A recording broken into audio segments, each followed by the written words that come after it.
नमस्कार मैत्रिणींनो, आज आपण पोह्यापासून नाश्ता बघूयात. तर इथे मी 1 वाटीभर पोहे घेतलेले आहेत. याला आपण काय करूया, स्वच्छ 2 पाण्याने धुवून घेऊयात आणि नंतर अगदी थोडंसं याच्यामध्ये पाणी घालून याला छान असं भिजवत ठेवूयात, जेणेकरून हे छान असे मुरतील. तर एक 10 मिनटं मी हे असेच भिजवत ठेवले. आता काय करूयात, इथे मी अर्धी वाटी मुगाची डाळ भिजवलेली घेतलेली आहे. अगदी 4 तास ही भिजवून घेतलेली डाळ आहे. आता त्याच्यामध्ये 1 हिरवी मिरची, 4-5 लसणाच्या पाकळ्या आणि अर्धा चमचा जिरं घातलेलं आहे. आता ते सर्व जिन्नस आपल्याला वाटून घ्यायचे आहेत.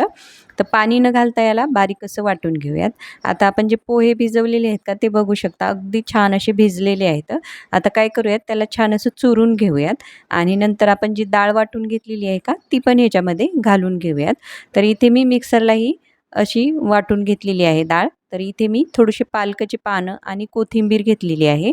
तर इथे 5-6 पालकाची पानं ते छान असे बारीक चिरून घेतलेले आहेत. ते पण याच्यामध्ये टाकून घ्यायचे. तर आता इथे एक कांदा घेतलेला आहे आणि कोथिंबीरसुद्धा घातलेली आहे आणि एक बटाटा मी असा कच्चाच बटाटा किसून घेतलेला आहे, तो पण याच्यामध्ये टाकून घेऊयात. आता इथे चवीनुसार मीठ, इथे मी लाल तिखट आणि हळद पावडर घातलेला आहे. तर आपण एकच मिरची घातलेली आहे, त्यामुळे मी इथे अर्धा चमचा लाल तिखट घातलेला आहे. तर तुम्ही तिखट तुमच्या आवडीनुसार करू शकता. तर जर तुम्ही मुलांसाठी बनवत असाल तर तिखट कमी घातलं तरी पण चालतं आणि तुम्ही मोठ्यांसाठी बनवत असाल तर एखाद मिरची वाढवली किंवा लाल तिखट वाढवलं तरी पण चालतं.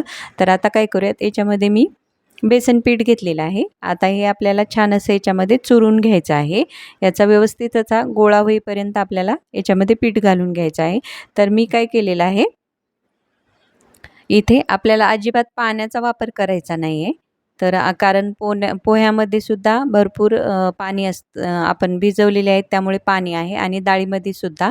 आता आपण जेवढं बेसन पीठ घेतलं होतं का, तेवढंच तांदूळाचं पीठ घ्यायचं आहे. आता ते पण याच्यामध्ये टाकून छान असं याला मळून घ्यायचं आहे. तर इथे मला 4 चमचे तांदळाचं पीठ आणि 4 चमचे बेसन पीठ लागलेलं आहे. आता याला व्यवस्थित असं मिक्स करून घेऊयात आणि याचा छान घट्टसर गोळा मळून घेऊयात. तर एखाद चमचा तुम्हाला पीठ इकडं-तिकडं लागू शकतं. एखाद चमचा बेसन पीठ किंवा तांदळाचं पीठ जास्त लागू शकतं. तर तुम्हाला लागलं तर तुम्ही थोडंसं घालू शकता, पण मला अगदी पुरेसं ठरलेलं आहे हे. तर आता काय करूयात, छान असा हात धुवून घेऊयात आणि याला हाताला तेल लावून घेऊयात आणि आपण जो गोळा मळून घेतलेला आहे का, त्याला थोडंसं आणखीन एकदा व्यवस्थित असं मिक्स करून घेऊयात, जेणेकरून जे ताटाला वगैरे चिटकलेलं आहे का, ते पूर्ण निघून जाईल. आता काय करूयात, हातावर त्याचा गोळा घेऊयात. तर मी ह्या साईजचा एक गोळा घेतलेला आहे. आता हातावरच हे थापून घ्यायचं आहे. तर बघू शकता असं हातावर थापून घेऊयात. आता मी बाजूला गॅसवर तावा पण तापायला ठेवलेला आहे.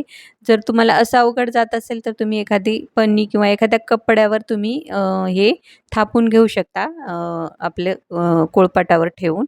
तर आता तावा छान तापलेला आहे. तेल छान असं याला लावून घ्यायचं आहे आणि आपण जे थालीपीठ थापून घेतलेलं आहे का, ते असं ताव्यावर टाकून घ्यायचं आहे आणि याला छान आलटून-पालटून खरपूस होईपर्यंत भाजून घ्यायचं आहे. अगदी भन्नाट चवीचा हा नाश्ता तयार होतो. तुम्ही एक वेळेस करून नक्की बघा. तुम्ही मुलांना देऊ शकता किंवा सकाळी नाश्त्यासाठी सुद्धा घाईगडबडीत हा नाश्ता करून खाऊ शकता. अगदी झटपट होणारा आणि चवीला तर मस्त भन्नाट असा लागतो. तर ह्या पद्धतीने तुम्ही हा थालीपीठ थापून घेऊन तुम्ही हे भाजून घेऊ शकता किंवा जर तुम्हाला असं जर छोटे-छोटे करायचे नसतील तर तुम्ही एक मोठ्या आकाराचा सुद्धा करून तुम्ही थापून हे भाजून घेऊ शकता आणि तो पण छान लागतो. चवीला सेमच लागणार, फक्त लहान-मोठे आपले होतील. तर मी हे छान असे छोटे-छोटेच करून घेतलेले आहेत.